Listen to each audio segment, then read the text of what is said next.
I'm Davita. We're the two Pilates Chicks, and we're in our studio in Los Angeles. And it is season 6, episode 10. Yes. Wow. What's the title? Deep Dive, the why behind your practice. We sound like it's like a commercial.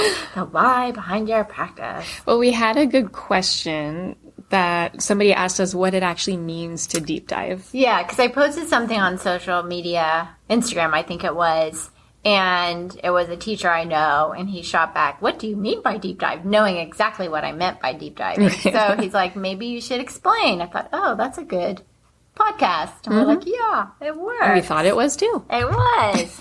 And so just, we talked before, and we thought this was a really good moment. Yes. Yes. To talk about when I was in my teacher training, my mentor, John Gossett, was talking about what it was to be in teacher training. And if you visualize an iceberg that you're looking at in the ocean and you see this big iceberg, and he said, that's your teacher training. And he said, what you don't know is that iceberg goes way down below the surface.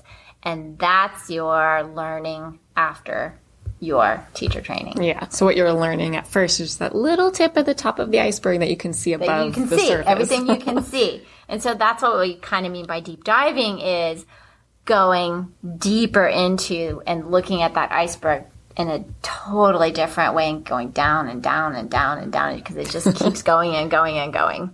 That's kind of what the visual I had. Yeah. And finding all the new information, all the deeper information that's below just that surface level or initial foundational level of understanding of learning. Yeah. Because, it's really why I created my teacher training program, is because these teachers would come in and they knew the choreography, and that was kind of it. Mm-hmm. Yeah. And yes, we deep dive, and you can deep dive, and some people are better at deep diving quicker, but it's just this constant. Yeah. Even we are deep diving this weekend. Yeah, and it's a constant learning. Like and that is what deep diving means. Like, it's constant learning. It's always thinking about what else is there to know. It's thinking about the deeper levels of something. I like what you said when we were talking earlier. You said it's like concept analysis. Yeah, I was thinking about, like, what does deep dive really mean? Just not specific to Pilates, but in general. Like, what is a deep dive? Because you can deep dive into any type of work, right? Anything. You can learn more and think more and try to find those nuances and deeper understandings. So in general, it's just concept analysis of any type of work. But then specific to Pilates, what does it mean to deep dive? Yeah. And for us, I think it's like knowing why you're doing something, the purpose of it.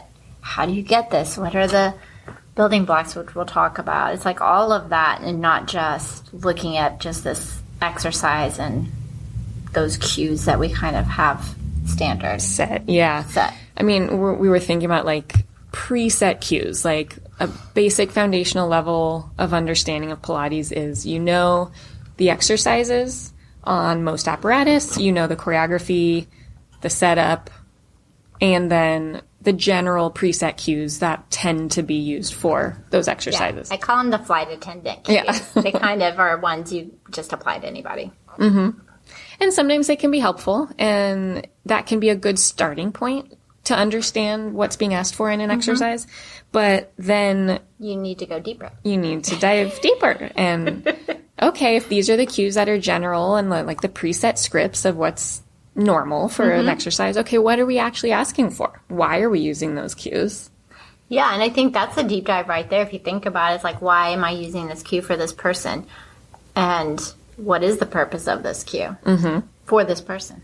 Yeah. Because what if that cue doesn't apply at all to that person and what you're wanting them to do? From them, yeah. It's just a standard cue for everybody. For anyone. It's the standard cue for the exercise. It's not the cue that's for this specific person.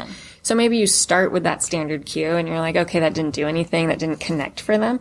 And then, okay, so what am I actually asking from them? What am I actually seeing them do?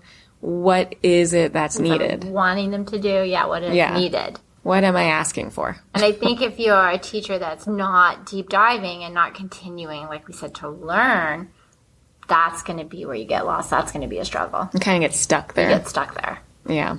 And that's where we get you just need more exercises to just keep trying to learn more exercises because you just want to keep the clients engaged. You're scared they'll get bored. Yeah.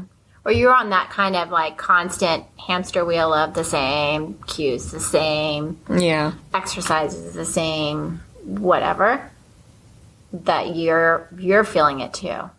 Yeah. So then it's really easy to get burnt out and bored and just bleh. And then the client picks up on that. Definitely. Because if you're not engaged and curious and figuring things out, that it's just this.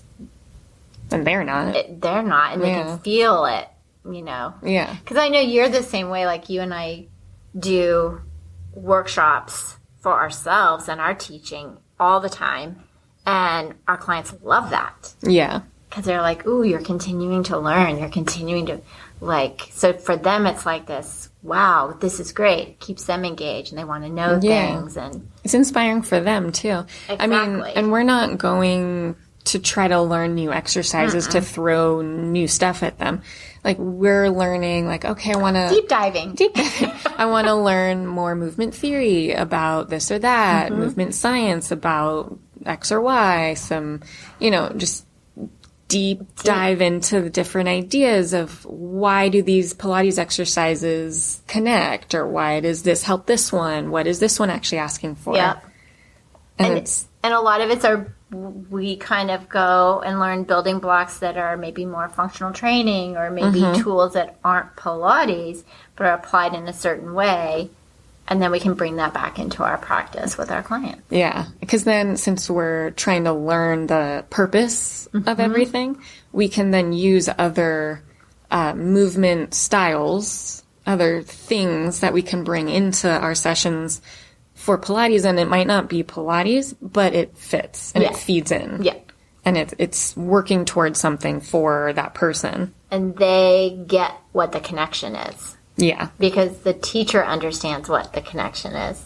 Yeah. So if you're able to deep dive and understand that, then you can pass that on to the client, where it's not just some random thing you're throwing at them. Yeah. And that's really the main purpose of, like, why is it important as teachers? Why is it important when we're teaching? To have this just philosophy of our work as you just keep deep diving whenever you can. Yeah. It gives confidence, and like you just said, the building blocks. We understand building blocks, and it just helps move past. It's like you were talking about that.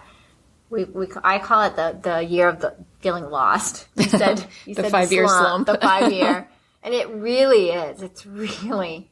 I mean, we've taught long enough that it's like, oh yeah, how long have you been teaching? 5 years. Oh, okay, yeah. That's when that becomes like very apparent. Well, the teachers, you get to that 5-year mark where you're just kind of like, everyone gets this like burnt out, like blah year. Like, is this it? Yeah. And that's really where we start to, like, both of us at our 5-year point in our teaching, we kind of started looking for more learning. And I think that's when the deep diving, you start to realize why that's important and it starts to make more sense.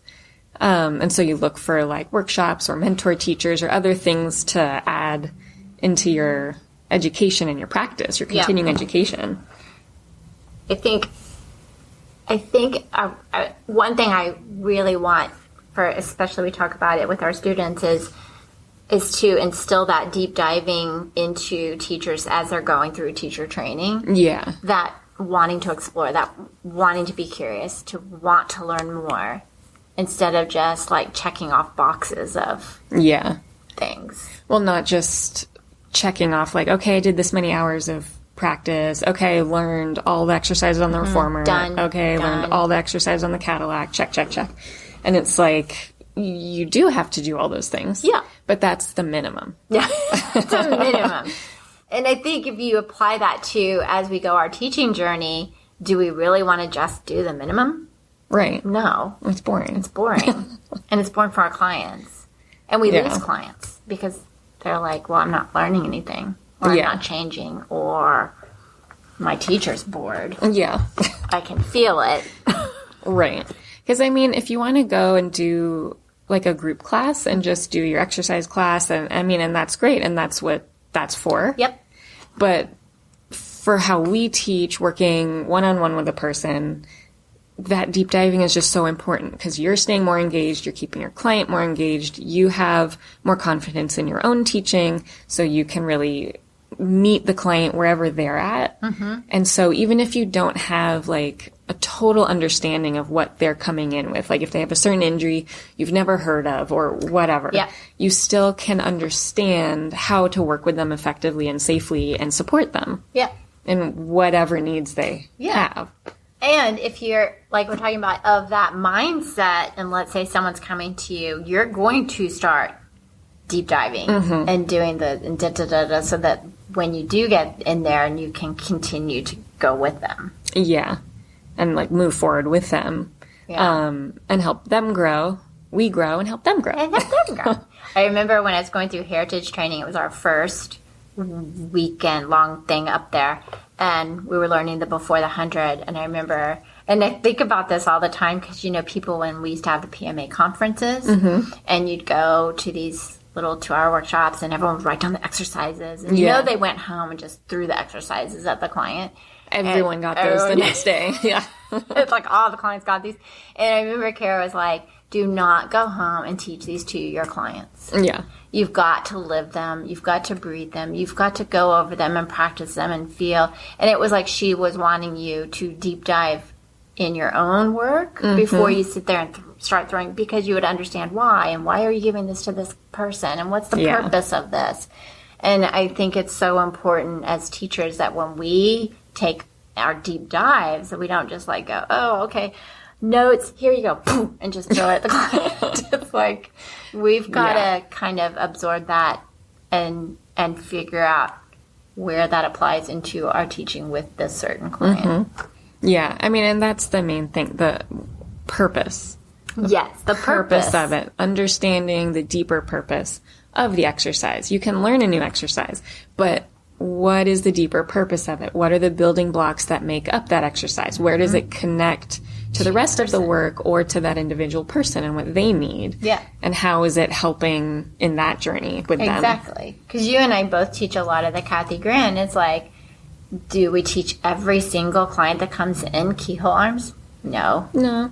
But it's like, you know, if you're at a workshop and you learn, it's like, oh, okay, here. Now everybody. Do this. Yeah, now everybody does this. And the other person's like, I don't understand I don't get it. Yeah. And you're like, well, it's not the right thing for them. Exactly. But it is. It's the purpose. Yeah. The purpose. And that, like, what makes up an exercise? I think the building blocks are so important. So, like, pick any exercise in Pilates. Let's just pick one. Okay. Let's pick one that people are probably scared of, which is control balance on the mat. Because that's a lot. It's very complex. And I know teachers say, oh, I don't teach that. Yeah. Like, but there's parts of it you could teach. There are parts. So any exercise, like in some of the schools of thought, Pilates schools of thought, like ones that have the intermediate, beginning, intermediate, advanced. Oh, yeah, where they're levels, kind of leveled. And their things are like stuck into the different levels, and they're like, okay, this one's advanced. Yeah, and when they would probably put that in advanced. Yeah, and so I'd imagine, because it's a shoulder stand and deep flexion and loaded flexion, and so so if you're saying that's advanced, so you would just automatically, if you're thinking in that way and not thinking about the building blocks of the exercise, you would just automatically eliminate it for most clients that you don't consider advanced. Yep. And so, however, what are these building blocks that make up controlled balance on the mat? Yeah. And which one of these parts of it, what blocks can this client do? And what can we work on to build up to those That's what things? I like, because I think there's so much there, but it's like there's so much in the system of your Wanda chair, your Cadillac, all of these things where you can get them to feel something, whether it's like, oh, can you balance on your shoulders here, press into your arms open, and then maybe take one arm back. But to do that, their legs have to be reaching. Yeah. So that's something you can teach somewhere. in a lot of different places. ways over time, and then go and say, oh, let's just try this part and see. Can we take one arm back and bring it back? Can we take the other arm and bring it back and stay? And keep maybe that balance you don't have point. to go with both arms going back and grabbing a leg and moving on. Yeah, maybe you never lift the legs up. Maybe you just stay in that really deep rollover and then try to find that Can you stay? shoulder balance. Yeah. It's like, because for the client, it's like, ooh, oh my God, look what I did. And it feels like a new exercise to the client, even if they've done it before, whatever exercise it is. If you're giving them a new focus or kind of like diving into that purpose or finding those different building blocks to really It's a get brand into, new exercise. It's totally different. Yeah. Even like the 100, if you think about deep diving in the 100, people do the 100, well, traditionally they do it all the time. But, you know, you change, like you said, the focus, or you've worked on something and you come back with this building block of, oh, remember this? Here, can we find it here in your 100? And that's like, it's a totally different experience for them. Yeah, so what if, like, for the 100, somebody just can't reach their arms very well at first, and they're, you know, you get them on the reformer, and you're like, okay, you really reach into the straps. And you're like, what? And then they finally find, like, the arm reach. Or maybe they can't even do a full 100. Maybe you just start And that happens. and just find the position. Yeah. And that's the other thing, if you think of building blocks, is what if we just have them find the setup or find the position that you start with? Because that's usually very challenging. Yeah. To be in a certain setup and just having them find that. And they're just like, oh my God, I'm so hard. Yeah. Just the setup for a lot of things. Like I'm thinking right now on like... Mountain climber went into my head, but I know that's yeah. I mean, I was thinking about tendon stretch on the reformer. Yeah, just where I'm just thinking, just getting into the initial lift, like just getting weighted into the arms, just finding that point is very challenging. I mean, a lot of things on the Wenda chair, if you just find the correct balance point of like finding your 50-50 like weight load, like that's super hard. Yeah. Or just, you know, it's almost that, like we say a lot, can you find this? Can you be here? What happens if we do this? And it's like, but you're talking, like even something as simple, which people think about, just the press down front where one foot is on the pedal, you're standing on the floor, and you're pushing the pedal down and bringing it up. It's like, oh, can you find your 50-50? And then getting them to find that 50-50 and, oh, can you bring the bend, the grub? And they're like, oh my God. Yeah. Like, find your leg scissoring. Don't even lift the pedal. Just find your leg scissoring when you're standing on the floor trying to keep the pedal pushing into the floor. And it's all of those different blocks that like really can deepen the person's connection to their movement and their practice, deepen the teacher's connection to their practice and their teaching. It's just, I find it fascinating. I find it that's like, and we talked about it, keeps you from that kind of 5-year slump, because when you're teaching, and we have it a lot, like with every client usually, is we find ourselves going down this path that maybe wasn't planned for the client, but they gave us something, and then it's like, ooh, here's a focus and we can do and we can go with. And all of a sudden it's become this game for them too. Like, ooh, we're going to like find this. And ooh, this is, how do I do this? And oh my gosh. And the hour's gone. Yeah, it goes by so fast. You're like, wow. Like, wow, it's already this time. Oh my God. And the client's like, wait, what? We're done? Yeah. I love when clients are like, wow, wait, we're done? That was so fast. That went by so fast. And there's a part of me that's like going, did they, what, wait, what? You know, but it's a compliment. Yeah. It is a compliment. I'm putting my sweatshirt back Especially for the clients that, I have one client who's like, I do not like working out. Like, she very, like, directly says. I know you're talking about. She's like, I don't like working out. But she's in her mid-80s. She comes in twice a week. She's very, very determined to stay in her movement practice. And she always goes like, oh well, that felt good. Oh, that went by fast. And so that's definitely a compliment, because she otherwise would not be doing a movement practice. And so I focus with that specific person on a lot of functional training embedded within, like, pre-Pilates, what I would call it. Yep. And it's very it's right for her, you know? And I think that when we're talking about deep diving, is that you're able to understand and hear the client in a way that you realize, oh, this is what they need. Not what I think they need. Yeah. But this is actually what they need. Yeah. And not what I think they should be able to do, not what I think they should look like. And that's probably the reason why I really don't like the schools of thought of levels in Pilates. Because I think it takes away that building block. It also takes away, I remember getting a client once that wasn't happy at a studio because they told her she couldn't do, let's just say teaser, because she hadn't gone through this level or block, because she couldn't do she couldn't do everything. Couldn't do everything in that, so she couldn't move to the next. But she could do a teaser. So for that person, those levels don't make sense. Yeah. So it really cuts out the like movement analysis, the purpose, the what are we asking from this person? Yeah. So like if she could do teaser, why is she not allowed Why is she not allowed to do teaser? Just because she can't do some other thing. She couldn't finish, and I don't remember the school of thought that it was, or what the studio was, but she's like, yeah, she got so frustrated because she's like, why can't I do that? Because she would see people, and they're like, well, you can't until this. But so that's like, so she was just like, no. Yeah.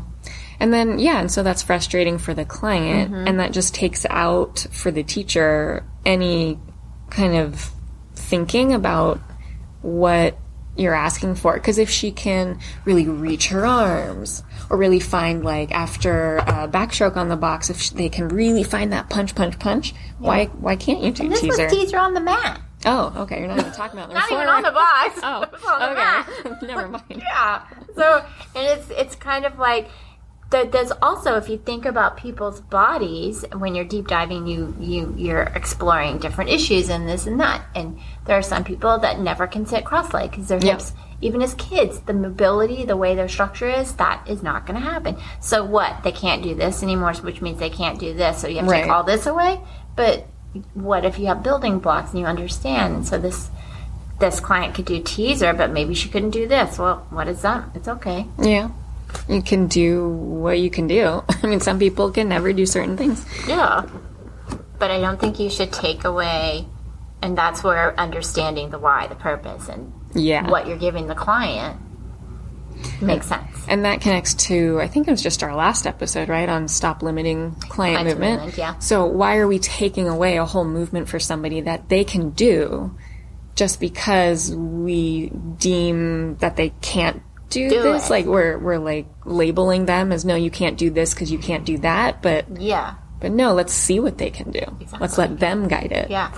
Well, and like you said, what if they can do a teaser, they get up, they find their balance point. There's no perfect teaser. Yeah. Sorry. And so you're like, oh, okay, their arms aren't reaching. Let's work on this a little more, and then you go other places. Yeah. And they still did a teaser, but it still can give you information. Yeah.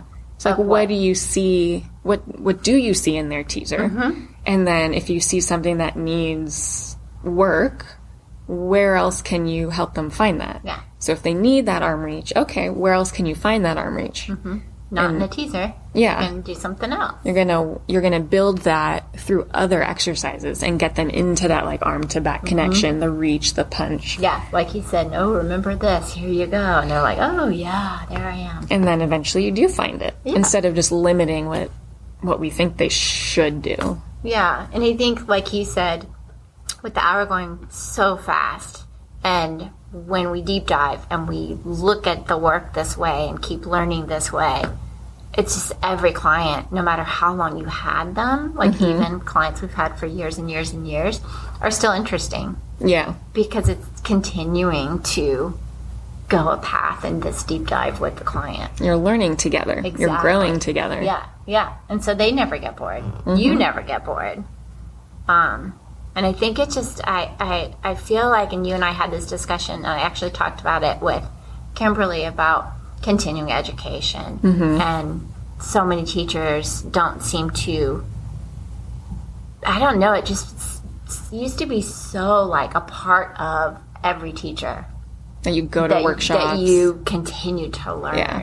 And it was just like, that's just what we did. And I think it's becoming lost on a lot that are entering into the industry. Yeah. It just feels that there aren't as many studying and going that route. That's what it seems like. Seems like, yeah. I could be wrong. Let me know. Hopefully we're wrong, but it wrong. has been seeming like that. And I'm like, we were thinking a lot of it is the online education, that people are really only doing things virtually, which is a great tool, but I think you miss a lot of the nuances and understanding and that mentorship to be able to deep dive. Yeah. And it's very different live. It's very different being in a space with people and that community and different connections and the questions and kind of the conversations that come up in an environment where everyone's together is very different than when it's on a Zoom. Yeah, and especially if people... Or online, just like watching videos or whatever it is. I'm thinking also like social media, if people are using like Instagram, those Pilates videos to do what they think is their own kind of version of continuing education, because they're like watching people's Pilates stuff. But that's part of what's adding to the idea of like, I just have to keep learning new exercises. Yeah, it feeds into that whole vein of thought. Right. Which is still, even though you're learning more exercises, you're still staying on that foundational level. You're not diving deep. Yeah. Yeah. So that's a good point. Yeah. That's happening. Social media. Constant rant. But it is just so important to just, as we always say, to always keep learning, to always teach the body in front of you. And that really just keeps our teaching, and that keeps our career interesting to us. It keeps our clients interested in their practice. Yeah. And they always feel like when I had my client, Susan, and your client that you just mentioned, it's like when she came in today and our focus became one thing and she's finished and she's like, you just always know what I need. I heard her say that.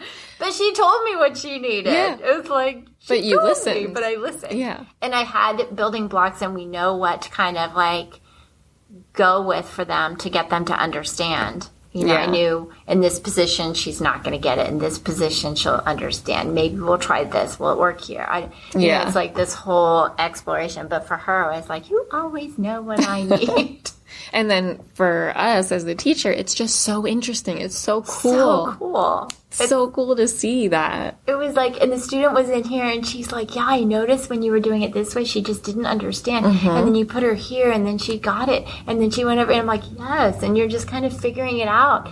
And it's like, okay, it's not working here. You know, where can it work? It's like, and then it's just drilling it. Yeah. And it's like different orientations of gravity, different levels of feedback, different ways of finding feedback. Exactly. And it might be different for each client. And what connects. It's like cueing. Like cueing is a conversation. Yep. Yeah, deep diving is also a conversation. That's what I think. Yeah. Whew. So important. So interesting. So keep deep diving. And on that note. Oh, yeah.